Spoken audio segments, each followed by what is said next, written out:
Hello, my friends. Hello, Iacon City. We all deserve a little fun. Tomorrow is the Iacon 5000. I wanted to do a race that can only happen in this film. And that means Transformers taking advantage of the fact that they're Transformers. So they can transform in and out of bipedal mode to vehicles to try and get across that finish line. And to have Orion Pax and D16 try and show that they are just as worthy by entering that race, even though they can't transform, tells you a lot about their character and their drive. Welcome to the Iacon 5000.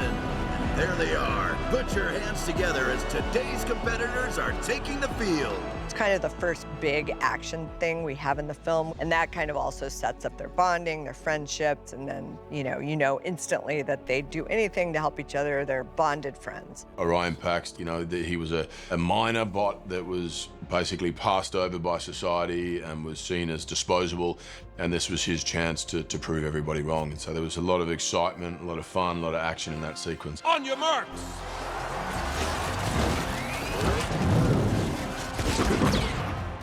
It allows you to really get into sort of the highlights of the yearly routine of this planet in a very colorful and dynamic way, and see a lot of Transformers.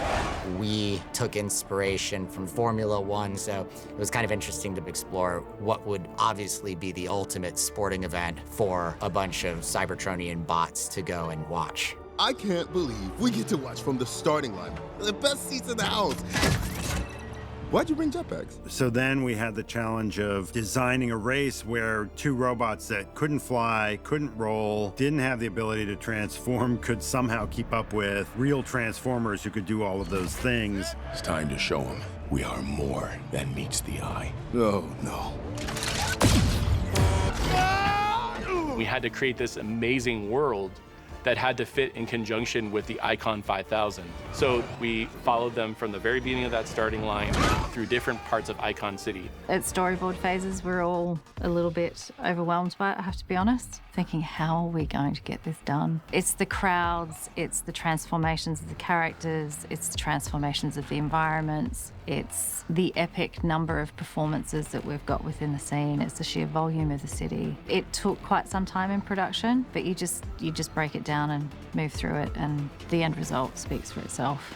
It's stunning. Are those miners in the race? The road itself moves constantly. It's transforming out in front of the racers, so even the racers don't know exactly where they're going. And this transforming road would come out through the city and take us through this like whirlwind of obstacles.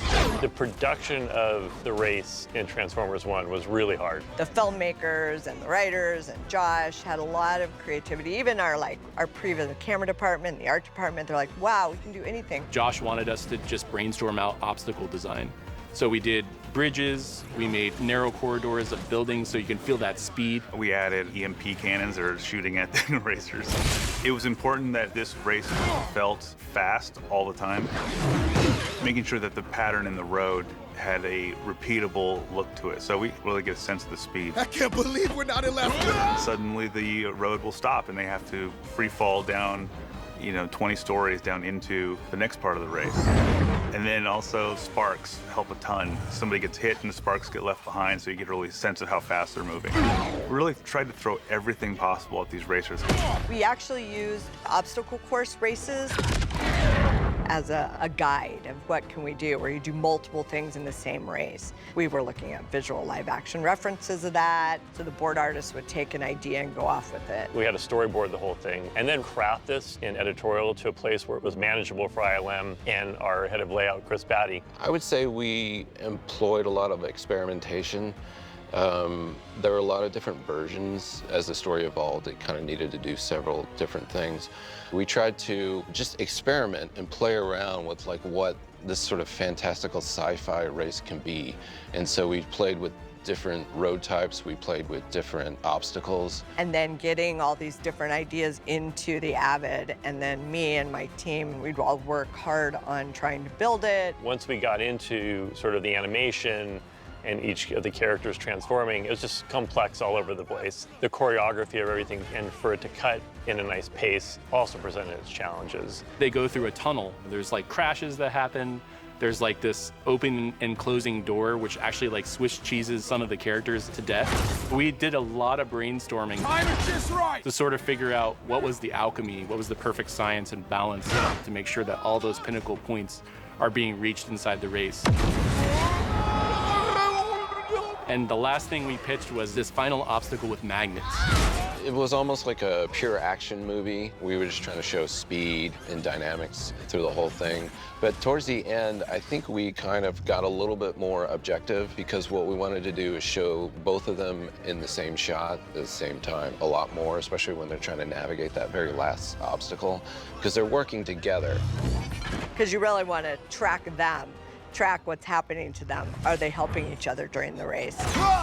Does one of them go down? One of them helps the other up. No, go, leave me. No, we do this together. We had to build every single moment in that story and let Chris Batty drive that with the camera, making sure that all those obstacles were working.